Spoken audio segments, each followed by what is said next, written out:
Information security is one of the most important topics in technology today. Is your data secure? Bring Your Own Security Radio is here to help keep you up to date on the latest trends, software, and apps to make sure that your data stays secure. Bring Your Own Security Radio is about to begin. Here are your experts, Dave and Jason. That's right, I am Dave. And I'm Jason. And this is Bring Your Own Security Radio, Thursday, May 24th. Jason, I don't know if you ever paid attention, but on our intro, it says, here are your experts and hosts, Dave and Jason. We might have to get that intro redone because somebody's going to say experts, and then I'm going to have to be like, yeah, shut up. Do it for a living. That's right. I mean, what do you want? I was in the Army, so technically I drink for a living. I don't know. Anyway, so yeah. I'm an expert drinker because I drink every day. I retired from drinking a lot. When I was in Germany at 17, the military back then, they probably still do it, but you paid twice a month, you know what I mean? And every 2 weeks. So I'm 17-year-old. It's 1985. I'm in Germany. Never been out of Ohio at that point. And they hand me $1,000 every 2 weeks. And so, I get paid on the 15th, and I'm broke by, the 17th. And then they pay me on the 30th, and I'm broke by, the 2nd. It was just stupid. Who knew you could drink $1,000 worth of German beer in, 2 days? Oh, my God. Sounds like you. Yeah, it was ugly. Anyway, away from that garbage, let's get into something more important and serious tonight. Danny-akacki, although the more I say his name, it sounds like Akacki. So it's you have to figure out how to say hacky in there somewhere. But so I didn't actually get to meet Danny face to face, but I was 10 feet away, so I got to be in his aura at a Cincinnati B-Sides event. Oh, there he is! I hear him giggling. So I got to see him at a B-Sides event, and after his presentation, I didn't get a chance to stop and say hi. I just had knee surgery. I had to get home and take care of my knee, but I wanted to reach out to him and get him on the show with us because of some of the stuff that he said that day. I thought would serve well to our audience. So without further ado, Mr. Akacki or Danny, how are you, buddy? I'm good, man. I'm good. Surrounded by my aura. That's right. I was just living in it. It was your world. I was just absorbing the aura. So right on. Yeah, it's mostly booze and leftover Grubhub. That's pretty much what my aura is made up of. Well, there we go. Right on. Thanks for a great intro, man. Well, it's awesome to be on. Thanks for having me. I had a lot of fun at B-Sides, and I was super happy when you reached out and said, hey, come on and chat. So yeah, let's do it. Before we get into the whole who's Danny and all that stuff, I want to take a minute to just talk about that B-Sides event. And, I went to it last year in Cincinnati. This year was our 5th year. I don't know how much you've got to be involved with it every year. But I got to tell you that I've been to Black Hat and I've been to a lot of the bigger cons in the IT field. And these B-Sides events are growing in such a way that I really wonder if I should spend several $1,000s to go to Black Hat anymore. I mean, the local level of interaction that you get with peers instead of, going out to Vegas and meeting somebody from Canada that you might never talk to again, instead of being in your own kind of area and these people. I mean, what kind of feeling or fix do you get from a B-Sides type compared to a national? Oh God, so, don't get me wrong. I adore DEF CON. The second it's over, I start planning for the next trip. But when you really, if you really want to get in there with people, Vegas is chaos. Vegas is you can't plan anything with anybody. Stuff just happens. But these B-Sides events, these are exactly what it's about. And, I can't give enough shout out and respect and just everything to Jack Daniel for starting this because, for people that can't afford to, I take it for granted. We in this industry can do very well. That even if our employers don't want to pay to send us to a hacker conference in Vegas in the summer, that we can still go out and we can still sync up with all of our friends.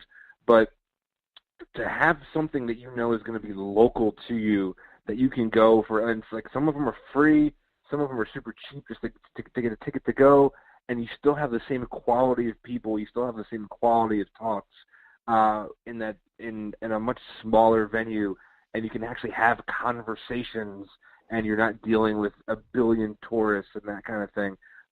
There's nothing quite like what's come of Jack's idea to have a conference for people who didn't get accepted somewhere else. It's just turned into this juggernaut. I've had the pleasure to be at several of them now. New York, I've spoke at B-Sides Philly twice. Spoke at B-Sides Augusta. Now my keynote at B-Sides Cincinnati, and I'm just gonna keep collecting them, man. Like if I can get to as many B-Sides as I can, that's where it's at. I highly encourage anybody, especially if you're new to the business or just new to kind of meeting people, like get to a B-Side. It's amazing. Yeah, we probably should stop for a second and actually take a second to introduce yourself. I know that you mentioned about how DEF CON is your thing, and I don't even know how many people know that you've started your own DEF CON group and things got accepted and how that's growing for you. But let's just step back for a second and talk about who you are, how you got into this field, and some of the things that you're currently involved with. Nobody cares about that. Yeah, for sure, man. Okay, thanks for talking. No, I'm kidding. Yeah. Well, this was fun. This was 7 minutes. This is the best 7 minutes of my life. No, cool. Yeah. So danny-akacki. By the way, don't worry about pronouncing my last name, bro. I've known people for 30 years. I'm 36. I've known people for 30 years that still ask me how to pronounce it, so don't even worry about it. Well, so in fairness, I did hear your correct pronunciation in Cincinnati, but I was trying to figure out how to say hacky or hacker or something. I was trying to figure out how to bastardize that a little bit to put hacker in there, and clearly I did not do well. But yeah, so I'm sorry. Go ahead. That's right, man. So I remember back in grade school, I got detention for refusing to correct a teacher on how to pronounce it. She demanded that I tell her right away. I was like, no, you're going to get it wrong tomorrow, so why should I bother? And she got super belligerent. I ended up getting detention, and she was the one who ran detention. And even that day when she did roll call, she mispronounced it. So whatever, case in point. Yeah, so I actually got my start in security. It's been like 6 or 7 years ago. I pivoted to security from general purpose IT. I used to do desk side support, networking. I worked at a law school for 5 years doing that on-site tech, some telecom work, and I did that for a good 10, 11 years, and then discovered I discovered it pretty quickly, but that there are 6,000 other people out there that could do what I was doing, and it wasn't a challenge anymore. Not that it ever particularly was. And I needed something else, and I just so happened to be in a situation where my job was going away, this bank was getting bought, and I had a bunch of my old buddies from back when I used to live in Jersey, and they were all hackers and had grown up and got jobs in the industry that was built up around the hacker culture. It's now the information security industry. And they're like, hey, you should really go try this out. And I got my first security operations center gig, working for the U.S.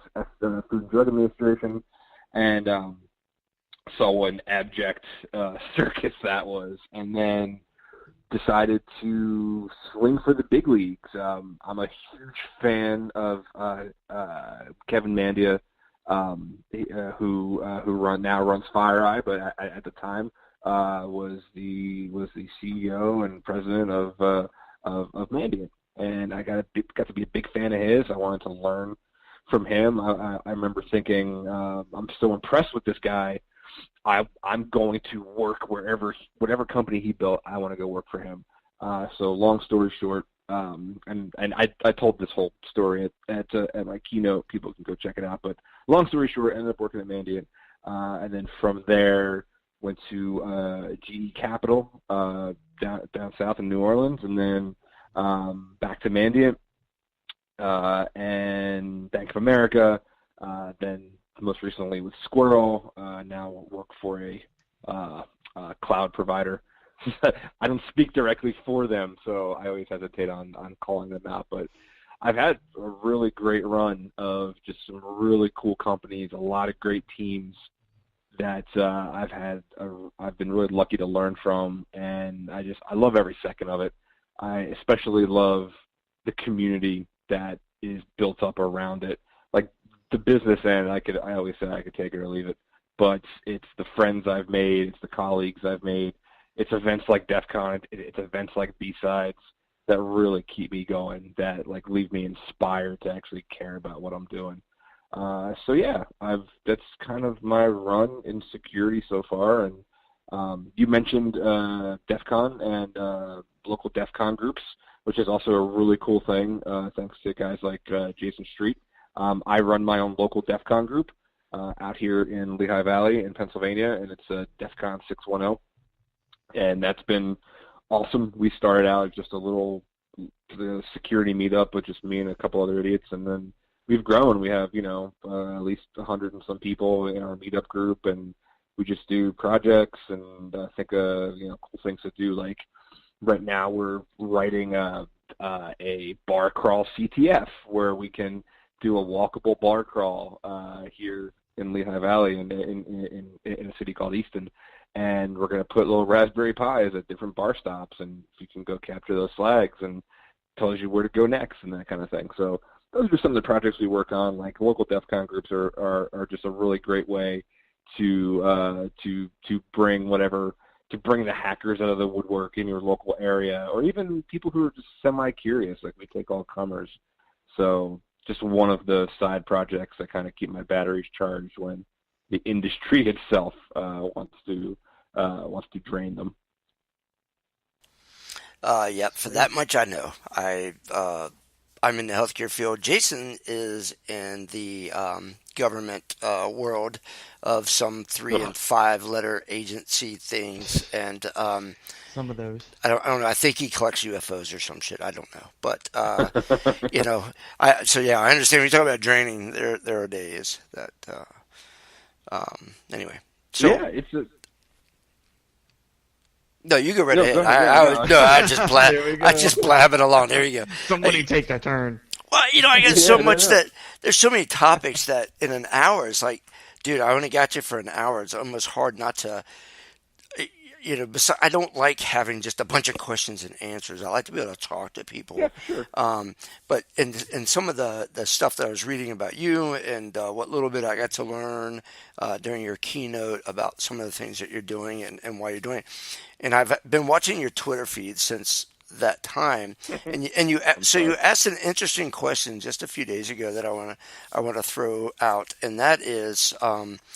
You mentioned that you didn't mention. You asked how many people who are like presenting or whatever are like actually hacking or doing things, and that's an interesting question because there are plenty of people in the security field that went to school and read a lot of books, got a whole bunch of letters behind their name, as do I, and as does many, I'm sure, but they don't have a lot of that hands-on, let me just go see what I can do with this kind of stuff. Where do you land on that conversation?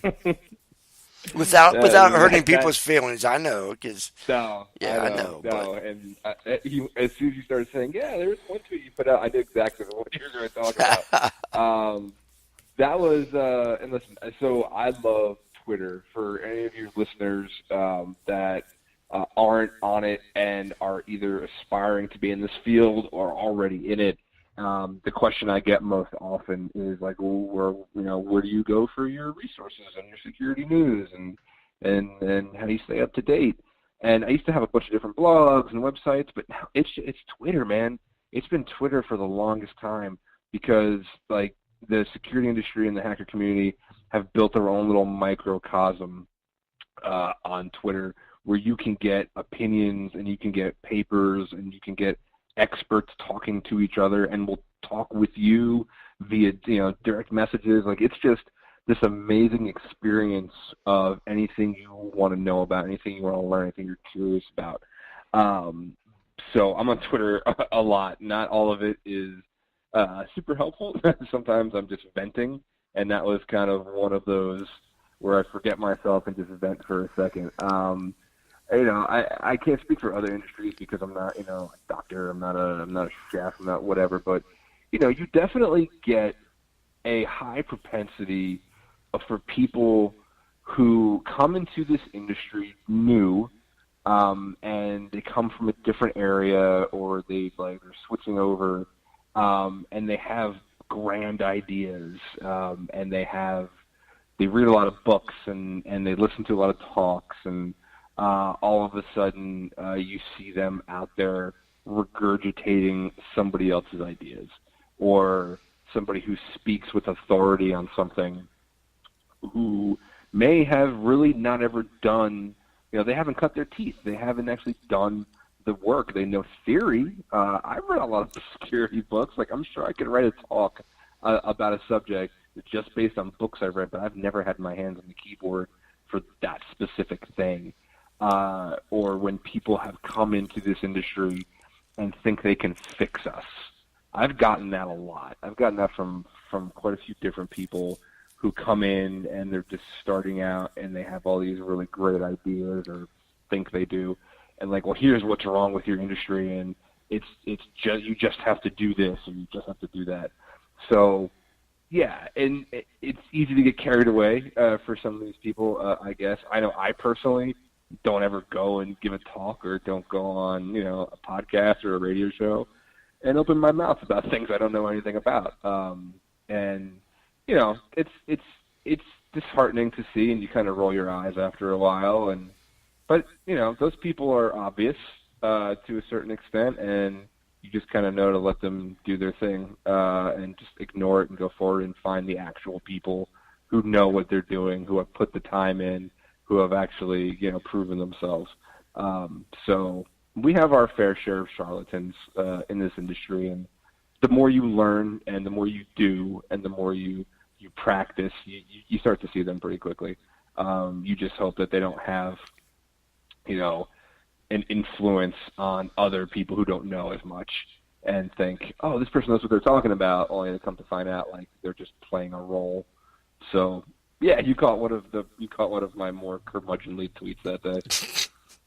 Jason, it sounded a whole lot like he was trying to talk about us here for a minute, so I don't know.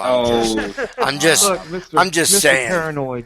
Just because the government's out to get me doesn't mean that I don't know about it or something like that. So, you people. I got so many tweets from my friends. On Twitter that they're like, "Oh man, I hope it wasn't aimed at me." I was like, "No, it's not aimed at you."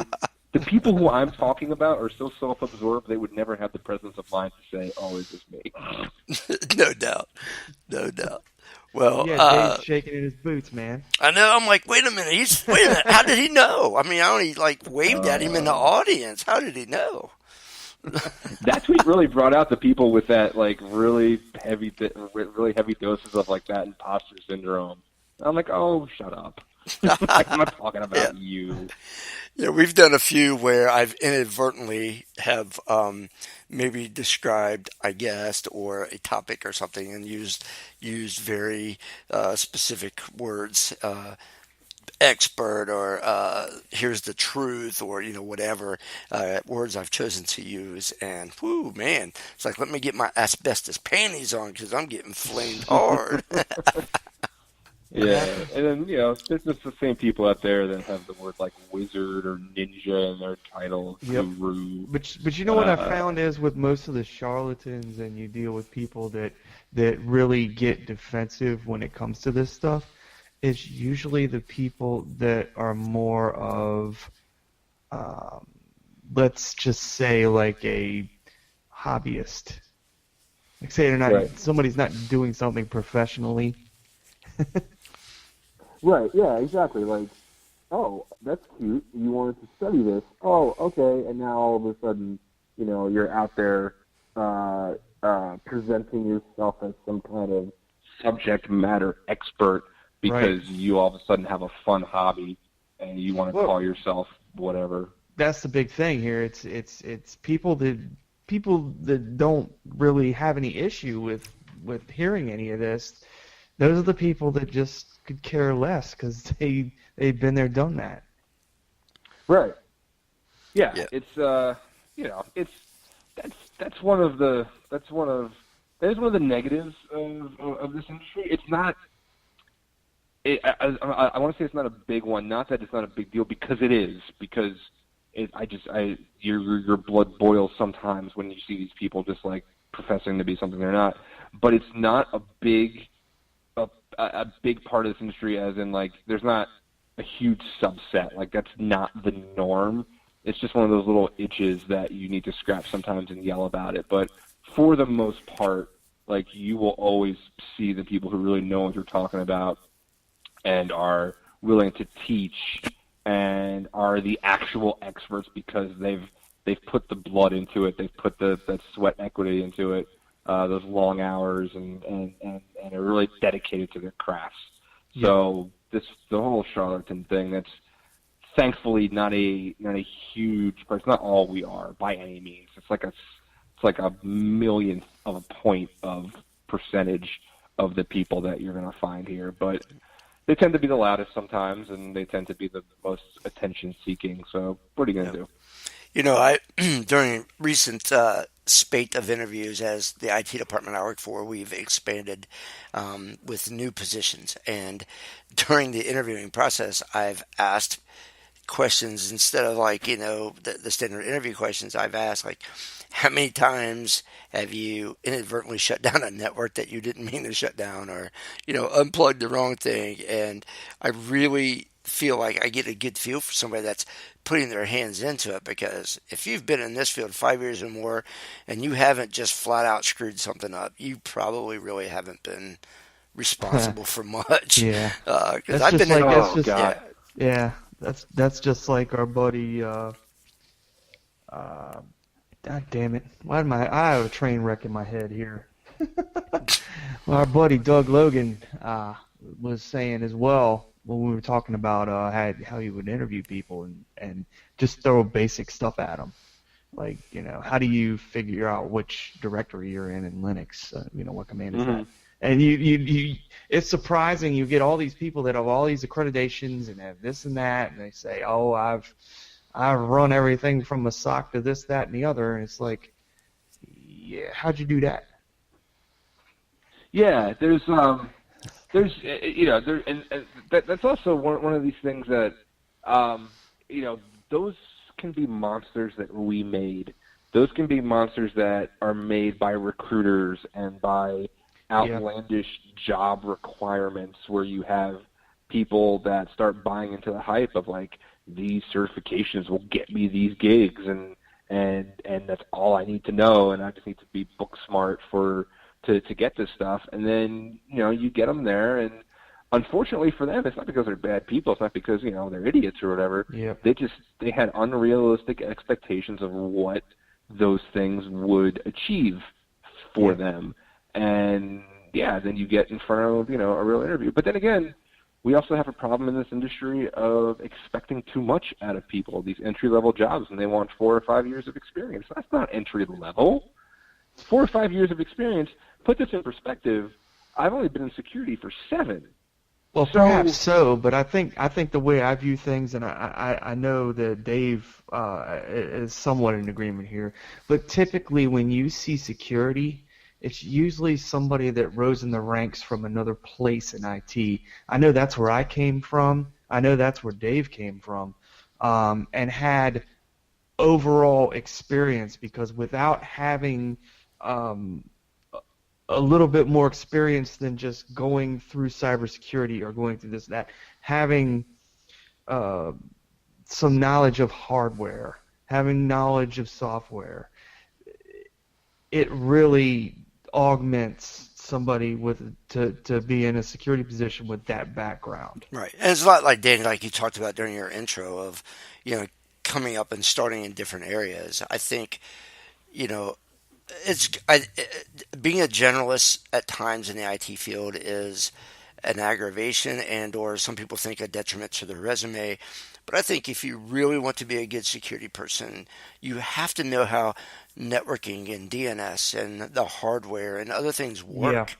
And if you haven't had to kind of fix it because it was broken, you probably don't have the right type of experience to be a good security person. I mean, do you agree with that, or are we too harsh? No, no, and I'll tell you exactly why I disagree with that. Um, you don't need to get into the industry to actually start getting that practical hands-on to get these jobs. You don't need to have actually done that in an enterprise setting. How I got my start was I didn't know any of this. My first job interview with Mandy, it was 12 minutes long because she asked me a question about DNS, and I just didn't know. I was like, DNS is just this thing that does things with names and IP addresses, maybe, and it was pitiful. I just didn't know, but I wanted it bad enough, so I kept coming back to them because I kept studying. And if you have that curiosity, if you have that tenacity, if you just have the mindset of I'm going to learn what I need to learn about this, even if it's just in theory, coupled with that, this practical experience doesn't have to come from a job. It doesn't have to come from being in a large enterprise setting. It can come with you setting up your own labs. That's kind of what people miss a lot of the times.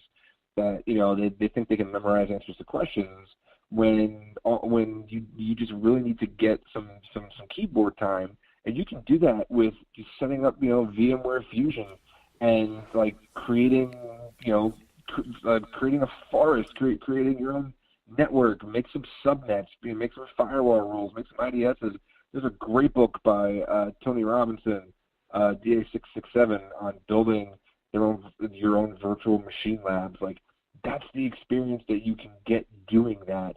I don't think that, it's not even that. I know you don't need to have had enterprise experience to be qualified for these jobs as long as you've done your own personal legwork and studied and been in your off time, which not a lot of people are willing to put in. Like, I have to do this after hours, or I have to do this after I do my main job.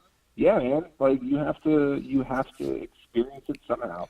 So, Well, I if I think said what people mistake. Right. well, if I said, well, I was going to that's say, yeah, if I said something like enterprise experience, I certainly didn't mean to say that, but right. like you said, you got asked questions about things that you didn't know, and you took the time to learn them in some way, and you did get Right. hands-on Yeah. experience in some manner, whether somebody was paying you for it or whether you Oh, were sure, doing yeah. it on a Yeah. weekends or nights. So that was the path that I was leading us towards in that question was you've got to put the time in. You can't just read Yep. a book.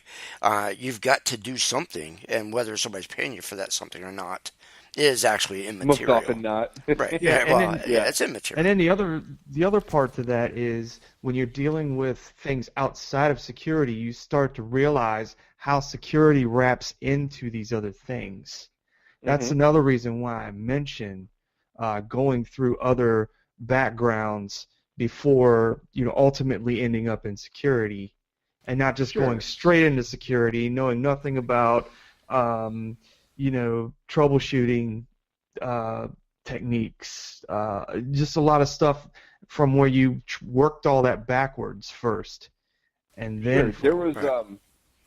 Yeah, no, there was I'd written a blog post a long time ago about one of the most common question we all get from somebody who wants to do this, who wants to break into security or just do the information security field thing.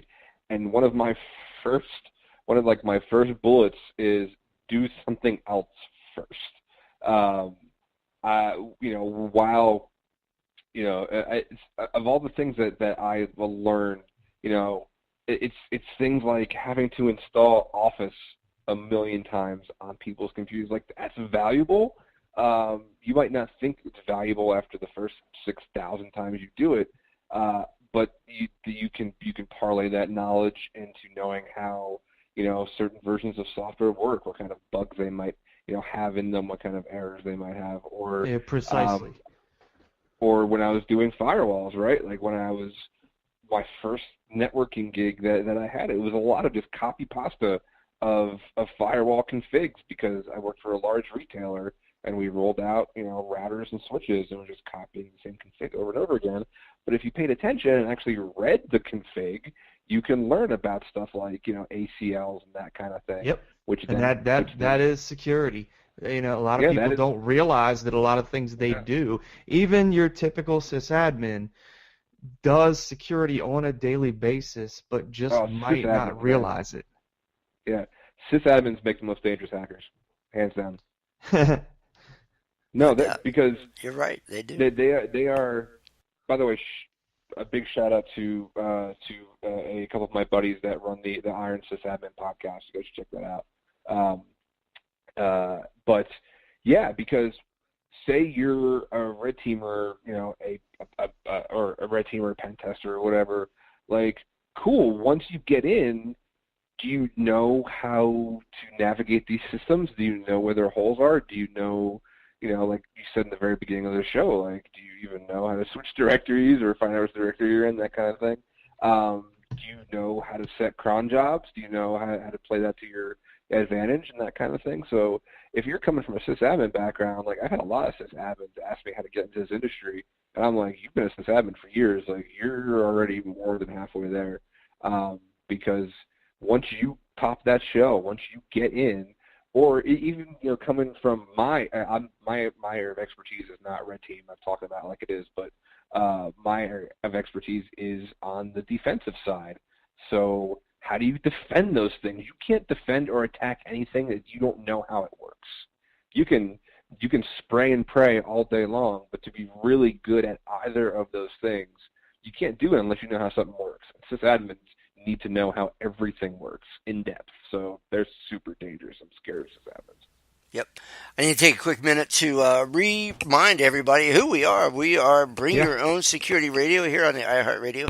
We need to take a quick break and bring in one of our newest sponsors. And for those of you who forget all about them, ANSI, they are a standards organization, and they decided to jump on board with Bring Your Own Security Radio as one of our sponsors. So we're going to take a quick break for exactly 1 minute and 13 seconds, and we'll be right back. Hey guys, it's Dave the IT guy from the Bring Your Own Security Radio podcast. You ever stop and think about how technology functions so seamlessly in today's world that we often forget about how easy things just connect? You plug in your headphones, things just work. And we forget that it's on purpose thanks to standards. Standards influence everything from sustaining a network for organizations to following the most effective shared best practices. The American National Standards Institute, ANSI, is the overseer of the U.S. standards community and the U.S. member body to the ISO. You may know ANSI from ANSI C++, ANSI escape codes, ISO disk image files, or the ISO exposure on your camera. ANSI hosts a blog, the premier resource for learning more about the behind-the-scenes standards work that keeps the industry afloat. Recent topics on the ANSI blog include the upcoming GDPR compliance, updates to the MPEG-2 format for video compression, and even biometric standards for the financial services industry. You can visit their blog at ansi.org/IT to learn how these standards relate to you.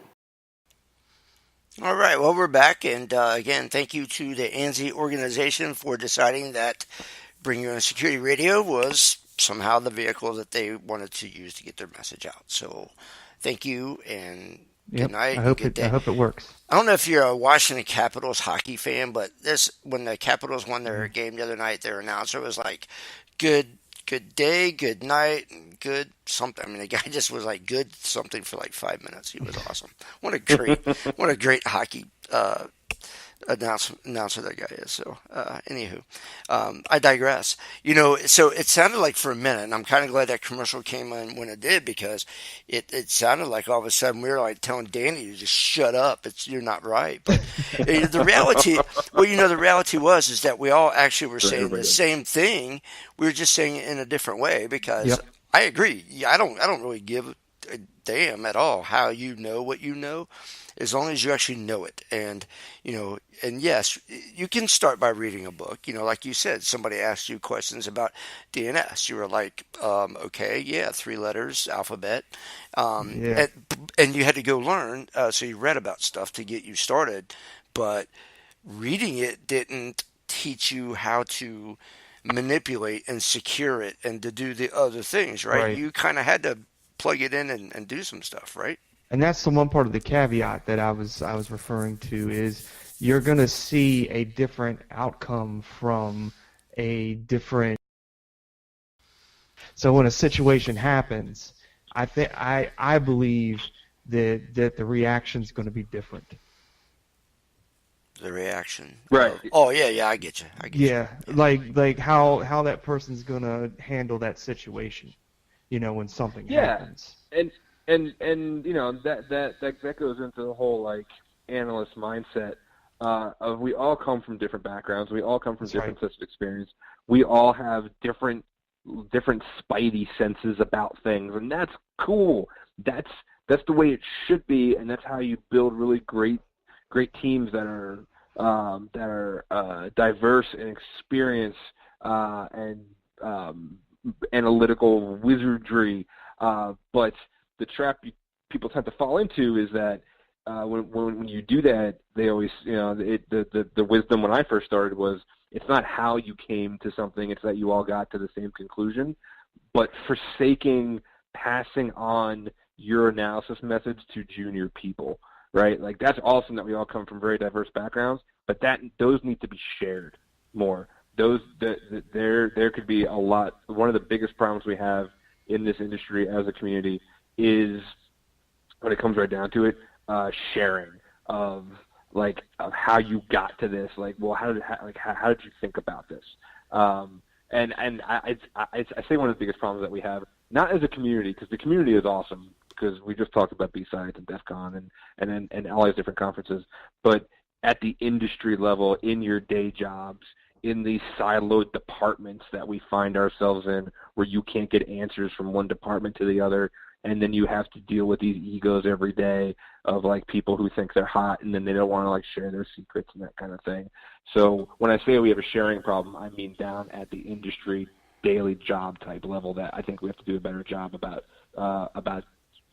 passing our knowledge down to people. Yeah, people don't want you to know that they achieved all that cool stuff by opening up a piece of software and clicking some wizard, and the wizard spit out a report, and then they come back and spit out a whole bunch of big words at you, and they don't want you to know that. Dr. No, I'm definitely in agreement with furthering the trade, because that does have to happen. Yeah. Well, I'm definitely of the ilk of, if I can teach you how to do some of my job or all of it, I'm not worried about you taking it. I'll go find another. But if you can help me do mine and I can take a few extra days off here and there, I am all for it. So, right on. Right? Yeah, Like, I mean, here's you some bring up a good playbooks. point. I'm going to Bermuda. That's right. Exactly. Call me if you need me, or don't call me really, but yeah, I'm cool. So, yeah, I'm with you there. This, wow, it's already 9:40 in the East. I mean, it's kind of getting crazy, but let's shift gears for just a minute, Danny. Let's talk a little bit about what's, how do I want to say that? Like, not what keeps you up at night, because you might tell me indigestion, but so from the field of, or the world of security, or Russian hackers or something, or just malware, or maybe it's users in your organization that just never seem to learn anything. What is it in the security field today that you're most worried about is going to be your downfall? or your company, maybe not your downfall, but like your company's downfall. That's what I meant to say. Was like, something that, okay, now I got to go restore from a backup because all these other bad things happened. So is there something in the world right now that just keeps you going? Well, my personal downfall is going to be quick and ready access to Grubhub, so that's what's probably going to kill me. But there's nothing. I think the only thing that really bothers me, and to use the metaphor of like keeps me up at night, is I think we really talked about it already. The best way to put this is that the really high bar for entry into these positions. Like I think what bothers me the most is these unrealistic expectations of entry level job requirements. Or still in this day, it's gotten a lot better, but being too rigid about people working from home or having that flexibility. I think a lot of companies, especially you see this a lot in finance, sticking to like old world notions of like hiring practices and interviewing and yeah, culture, exactly. So that's one of the things that really kind of concerns me, that's still a thing. I mean, it's always going to be a thing in one way or the other, but and it goes around and around every year. It's the same thing. The other thing that concerns me, which again we already touched on, is tribal knowledge share. Like we're good at it as a community, but making sure that we keep doing that and never thinking that we're too big for our own britches to really sit down and pass this knowledge on to more junior people. Those types of egos that would stop that bothers me. From a technological standpoint, things like we still see the biggest breaches happening for the same reasons. That's culture. Phishing. Yeah, right, exactly. Or like it's the same low-hanging fruit that works every time. It's those social engineering tactics. It's phishing, like people still clicking on links. And I mention that a lot, and that's that human element. It's always the weakest link. Exactly. That's always going to be the weakest link, and I feel like there's this. I've seen it, that there's still this big, this big cavernous pit between people who think user education is some of the most important things you can do, and some people who think it just doesn't matter, so don't do it at all. It's usually those two extremes. I mean, we've all seen it in our respective businesses. Like, they pretty much half-ass. Like they're wait, I'm on iHeart. Can I say ass? Yeah, you can say that. Yeah, go right ahead. Okay, I was just curious. I just had a flashback to getting fined in my radio days. Oh my God, my PD heard that. I'm in deep ass now. That's right. So, but like we've seen the really lazy user education programs, the really lazy phishing programs, or just people thinking it doesn't matter at all. And those people who think it doesn't matter at all seem to have like this all or nothing mentality. Like, if it doesn't fix everything, why bother doing it? Well, it's called defense in depth for a reason. If your education program stops even 3 people from clicking some link that's going to mess up your whole day, that's good. That's worth it.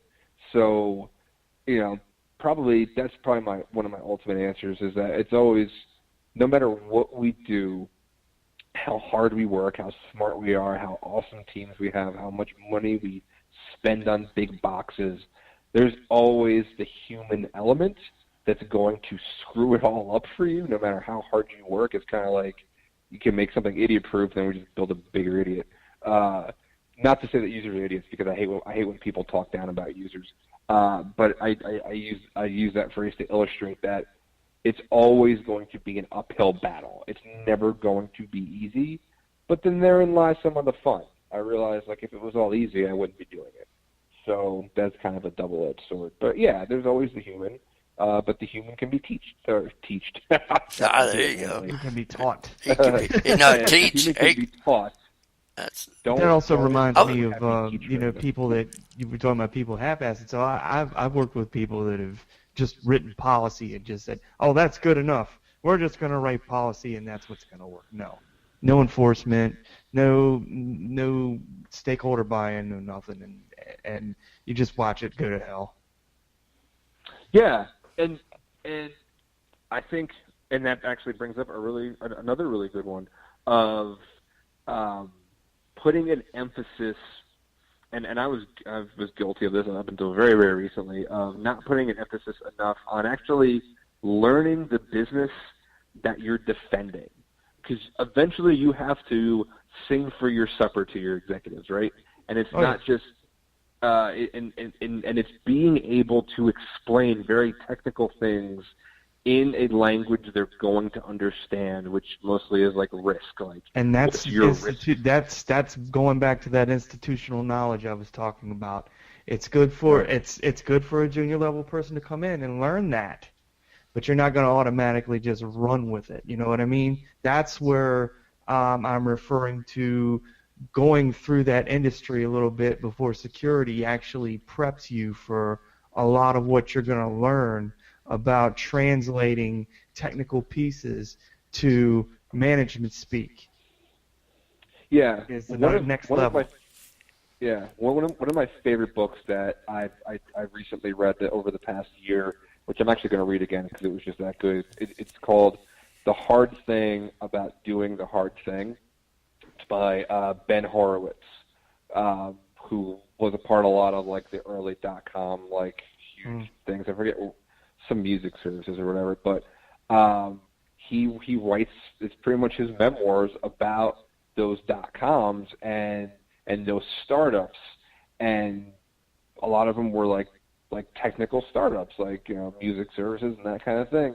And it really gave me insight into what these showrunners, into what these managers, these C-levels, these executives, what they have to consider in the normal course of running business. And it gave me a new understanding, a new respect of how those decisions have to be made, and how you, as a technical person, as a team lead, as a manager of technical people, can help to steer the direction of a company by understanding what those executives are dealing with.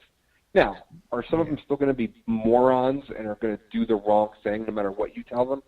Yes, but it can never hurt to have that tool in your arsenal to understand the actual business and hopefully affect some change that way. And I don't care if you are a team lead, a manager, or all the way down to a junior analyst. Understand the business that you're attacking or defending. Understand what their crown jewels are. What do they care about? Be able to speak their language. Yep. I get behind that 100%.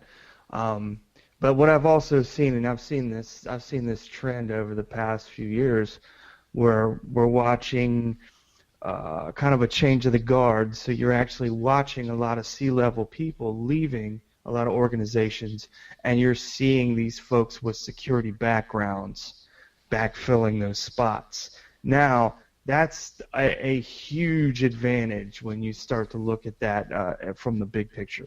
When you start seeing a lot of C-level people that have that, that institutional background knowledge of security, and actually put that into play with, an actual C-level role, it helps a lot. Right. Yeah. Being able to find capable people to put in those positions that also understand the technical aspects of it is clutch. I've seen the biggest success with people doing that. But it's still up to everybody from the top down in that org who understand technical things to be able to have their voices heard and to present their findings to their upper level managers in a way that they're going to understand how it affects their risk. Here's why I have to justify this spend because of this. This affects your risk and your risk appetite. And you say those words to them, and all of a sudden their ears perk up. So, well, the other thing is you actually have to challenge what a lot of decisions that they make. And what I mean by challenge is you're providing this input that as long as they understand it, that's what's really going to help. Yeah, absolutely. That can only help the case.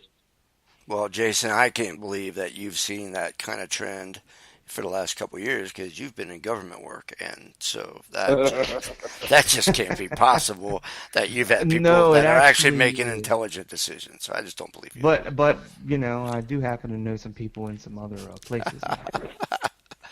All right, before we cut Danny loose, we need to take one more quick break.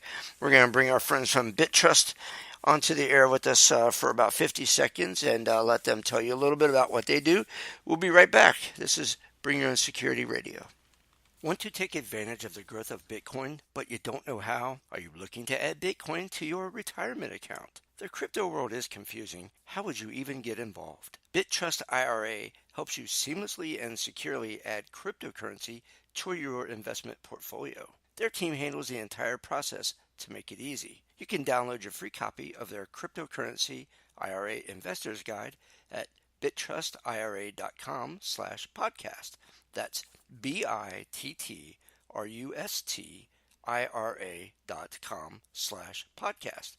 Or better yet, give them a call right now, 855-642-8800. That's 855-642-8800, and tell them Bring Your Own Security Radio sent you. Alrighty, we are back. BitTrust, for those of you that do not yet invest in a cryptocurrency portfolio of some sort, those guys seem to really know what they're doing. Now, I have to admit, I don't invest in cryptocurrency. I've played around with Bitcoin to buy and sell things, but I've never used that as an investment vehicle. And I think 2 years ago when I had like 8 Bitcoin, I sure wish I still had those 8 Bitcoin about a month ago. So, Danny, have you ever really messed with any kind of crypto stuff as an investment? Nope. Hell no. I will only fail. Nope. I am blissfully ignorant of all of that. Yeah, I never trusted it much, but I gotta tell you, man, when I saw $10,000 and $15,000 Bitcoin a couple of months ago, I'm thinking, man, I remember back when I got my Bitcoin for like $56. I sure wish I'd have kept a hold of 8 or 9 of those dang things. Yeah, Shoot. that's one of those things where like, wow, you think about what if, and it doesn't help. Yep. We have a local Bitcoin meetup out here, and I've invited them to speak at our DEF CON group because I still don't get it. I don't necessarily want to get it. It's just nope. I never even bothered to screw with it. Well, I'm with you. I think that if I learned just enough, I would probably just like screw it up a whole lot. So I am just trying to stay away from it as entirety. But it's like everything, everybody looks back, man, what if I'd have got Apple back when I first could have, or stock wise, or Bitcoin wise, or whatever. So who knows? All right, it's 52 minutes into this hour. It's my gosh. You know what? The one good thing about interviews like this is that there's so much stuff that I always want to talk about. I know I'm never going to get to, so it makes these hours go so easy. But Danny, before we cut you loose, we got about 3 or 4 minutes. Is there any topic that we didn't talk about tonight that you're like, I really want to make a statement about this in some way? I mean, what did we miss? Yeah, man, for sure.